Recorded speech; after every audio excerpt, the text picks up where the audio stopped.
Well, Dean, here we go again. First international break over. Another one to come in a couple of weeks' time. But firstly, clean bill of health from the boys that have come back? Yeah, no, everybody's fine. We call it an international week, not a break, because we've got 7 or 8 players now out on international duty. So they're certainly not getting a break. So we make sure that the ones that are left behind here are certainly not getting a break as well. And we've put it to good use.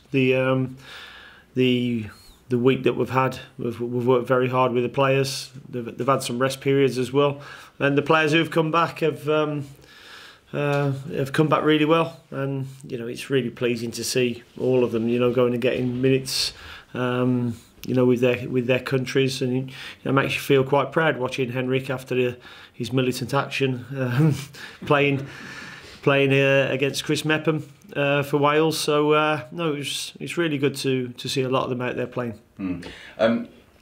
Is it frustrating though that you have a lot of players going away you can't work with, but also having had that fantastic momentous and momentum building start to the season, suddenly it gets broken up? Yes and no. I mean, when you have momentum, you want to keep rolling with it, but also the fact that we'd had a lot of games in a short period of time. So, it was a rest and a bit of recovery for a few of the players was needed. Those who have had a little few niggles, it just gives them the time to get right again. So,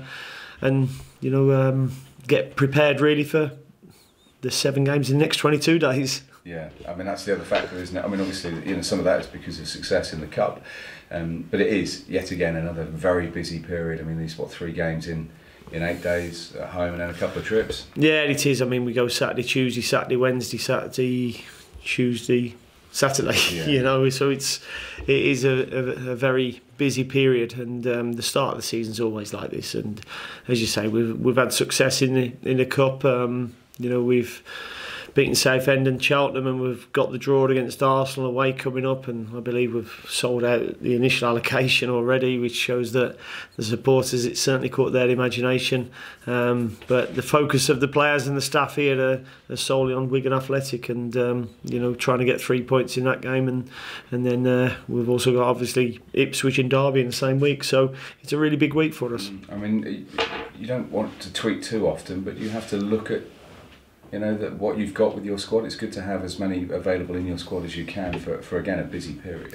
Yeah, I mean I kept the same team for the first 4 games. I think it was. We went Saturday, and then in hindsight the Villa game was maybe a game too far. Although we finished that game very strongly for the last half an hour, but I'll certainly look at the team and how they finish, and listen to the performance stuff as well, and to see where they are, because we've got a quality squad, and I've got players that can certainly who are waiting in the wings ready to get their opportunity. Word on the first opponents in the shape of Wigan. I saw them the other week at Loftus Road. I think what you get with Wigan, they're going to come and have a go. They've got some attacking flair. They do give opportunities. There won't be a prediction of 0-0, I would have thought, on Saturday. No, I don't think so. And I've watched them a couple of times as well. I watched them beat Stoke 3-0 at Stoke. I watched them narrowly get beaten at Aston Villa 3-2 as well. So they've got some very offensive-looking players. As you said, they look to score goals, and they're a threat. And I think they're one of the best teams in the league from what I've seen so far. And that's on the back of getting 98 points last season. Yeah. In League One. So, Paul's got them playing really well, playing good attacking football, and they're going to be a big threat to us, and we have to make sure we're right. Does that suit you though? Because obviously their way of playing is to come and play. I mean, I don't think necessarily they're a team that have in their locker as much stopping. I mean, it'll be a game where you're going head to head against another footballing team. Yeah, I mean, whether it suits us or not, only time will tell. I'm hoping it does, but we have to be certainly on our toes defensively, because they cause problems, and Will will be coming back and obviously trying to score against his old team as well. So you know, it's a tough game for us, that's for sure. And yes, they'll come and play the way they normally do, attacking football, trying to score goals, but we'll do the same. You mentioned that when promoted sides, momentum can obviously be carried over, can't it, into another season? It can. I mean, we've played Rotherham already this season. I know we beat them 5-1, but it probably wasn't a 5-1 game. We were very clinical on the day. You know, and they give us as many problems as, you know, other teams have this season. You know, Blackburn was a bit more of a different game. We never deserved to lose that game. We was in control, and they've scored from one of the 2 chances they've had in the whole 90 minutes. But, you know, I think confidence within them clubs from being promoted the year before makes them a difficult proposition. A very positive start, Dean, and people are talking about Brentford as a consequence of that. I mean, you're not under the radar. I know Billy's mentioned this, but Brentford aren't under the radar anymore.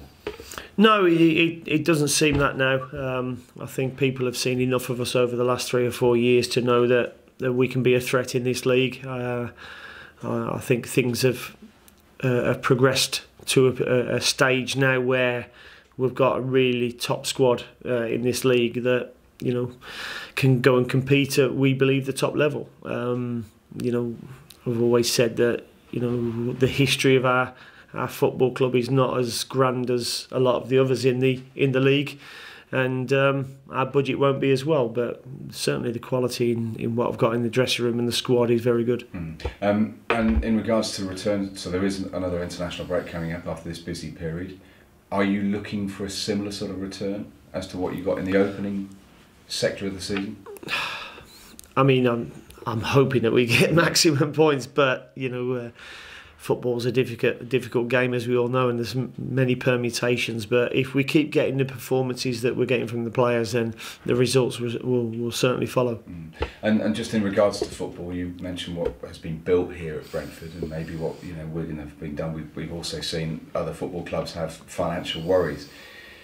It's not all about money, and in fact, sometimes, you know, overextending can be more problematic than actually going about it in a more sensible way. Yeah, it certainly can. I mean, I'm really pleased to see the start that Bolton have had this season, you know, under Phil Parkinson, and, you know, to hear that they possibly could have gone into administration was horrible to hear. And, you know, with all the warnings that are around and FFP that's around there, that shouldn't be happening. We don't believe in the game now. You know, and I'm thankful that they haven't, and you know, hopefully, you know, other teams will play suit and keep within the rules of the game. And just a couple of quick ones. We're going to hear from Chris Mepham a little bit later. This time last year, did you think he'd be a Welsh regular full international?